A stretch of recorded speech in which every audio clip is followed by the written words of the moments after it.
Welcome to this explainer. Today, we're diving into something absolutely fascinating. We're going to take a piece of source material that makes a massive, almost unbelievable emotional promise, and we're going to completely deconstruct it. We're tearing down the actual text to understand exactly how it pulls this off. Get ready because we're looking at the hidden architecture of a deeply spiritual experience, taking apart a soul-touching mantra, literally, piece by piece. Take a look at the exact title of our source text. You will cry, feel Krishna in your heart, soul-touching Kirtan. Let that sink in for a second. This isn't just handing you information, it's promising a highly visceral, intense reaction. And it sets up this massive narrative tension for us. How on earth does a simple piece of text actually trigger such a profound, overwhelming emotional state? What are the mechanical gears turning behind the scenes to create a feeling so strong it literally brings people to tears? Well, before we jump into the text itself, let's consider the origin.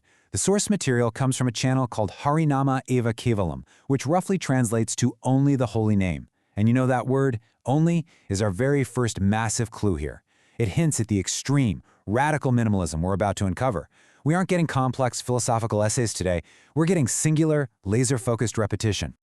All right, moving into Section 1, Emotion and Intent. So, before we zoom into the really microscopic details, we have to grasp the overarching strategy.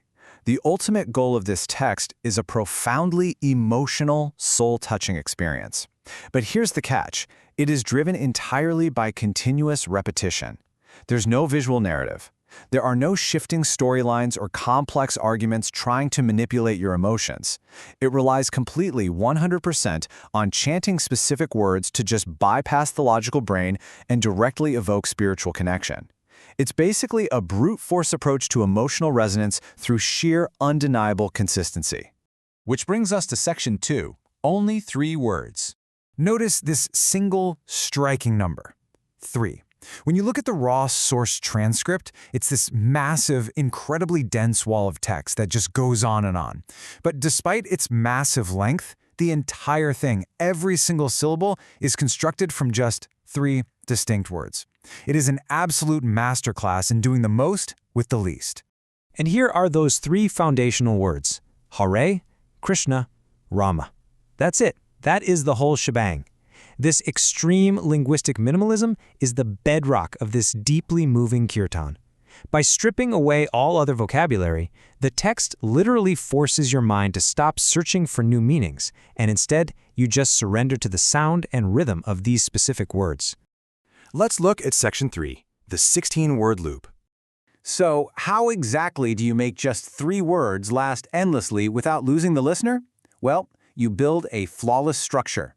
And this completely illustrates the math behind the magic. This data comes directly from a single 16-word cycle of the chant, the famous Maha Mantra. Out of those 16 words, the word Hare appears exactly 8 times. That's 50% of the loop. Krishna appears 4 times, making up 25%. And Rama appears 4 times, taking up the final 25%. It's a perfect mathematical ratio. It grounds the repetition and gives the mind this stable, predictable foundation to latch onto. Let's actually look at the text to see this symmetry in action. On the left, we've got the first 8 words: Hare Krishna, Krishna Krishna, Hare Hare. Now on the right, the second 8 words: Hare Rama, Rama Rama, Hare Hare. Just look at that mirror-like symmetry. The structural pattern of the first half is identically replicated in the second half. It just swaps the word Krishna for Rama. It is flawlessly balanced.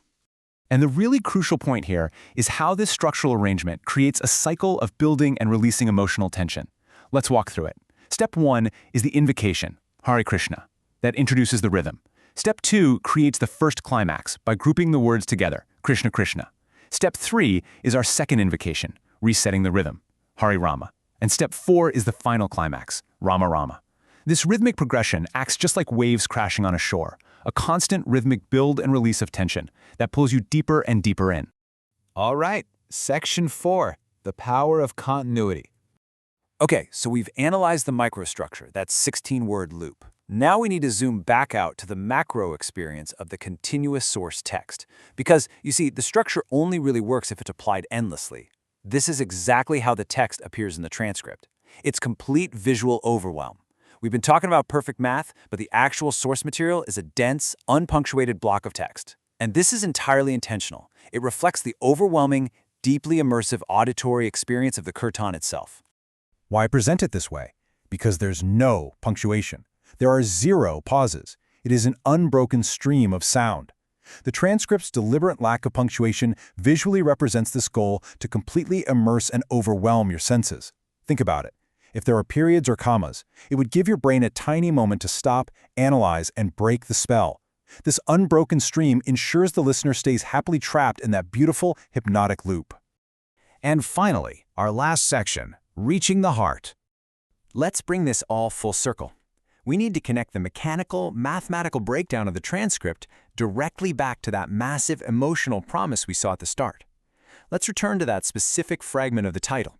Feel Krishna in your heart. By deconstructing the text, we see this isn't just some clever marketing hook.